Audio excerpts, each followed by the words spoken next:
స్వాగతం. 2014 మరియు 2019 సంవత్సరాలలో జరిగిన ఆంధ్రప్రదేశ్ అసెంబ్లీ ఎన్నికల ఫలితాలలో పశ్చిమ గోదావరి జిల్లా తణుకు నియోజకవర్గంలో పార్టీల వారీగా ఎవరికి ఎన్ని ఓట్లు వచ్చాయి మరియు ఏ పార్టీ అభ్యర్థి ఎంత మెజారిటీతో గెలుపొందారో తెలుసుకుందాం.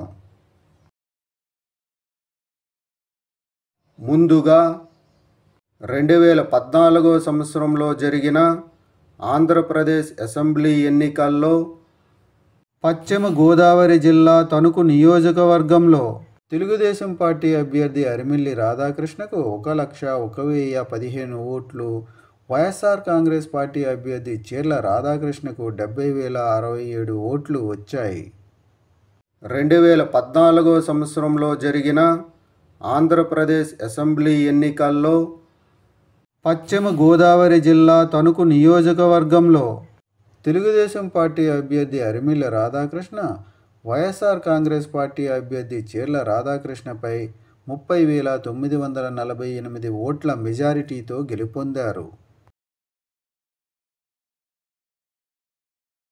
2019 సంవత్సరంలో జరిగిన ఆంధ్రప్రదేశ్ అసెంబ్లీ ఎన్నికల్లో పశ్చిమ గోదావరి జిల్లా తణుకు నియోజకవర్గంలో వైఎస్ఆర్ కాంగ్రెస్ పార్టీ అభ్యర్థి కారుమూరి వెంకట నాగేశ్వరరావుకు 75,975 ఓట్లు, తెలుగుదేశం పార్టీ అభ్యర్థి అరిమిల్లి రాధాకృష్ణకు 73,780 ఓట్లు, జనసేన పార్టీ అభ్యర్థి పసుపులేటి వెంకటరామారావుకు 31,961 ఓట్లు వచ్చాయి.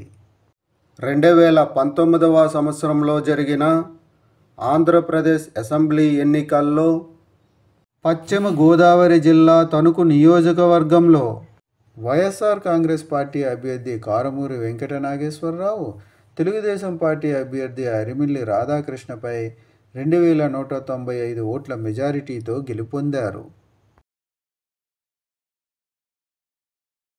పశ్చిమ గోదావరి జిల్లా తణుకు నియోజకవర్గంలో 2024 సంవత్సరంలో జరగబోయే ఎన్నికల్లో మీరు ఏ పార్టీకి సపోర్ట్ చేస్తారు అనేది కామెంట్ చేయండి.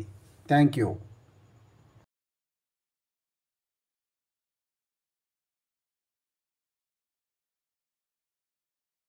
ఈ వీడియోలు మీకు నచ్చినట్లయితే కనుక లైక్ చేయండి, షేర్ చేయండి, కామెంట్ చేయండి. మరిన్ని వీడియోల కోసం సబ్స్క్రైబ్ కూడా చేయండి.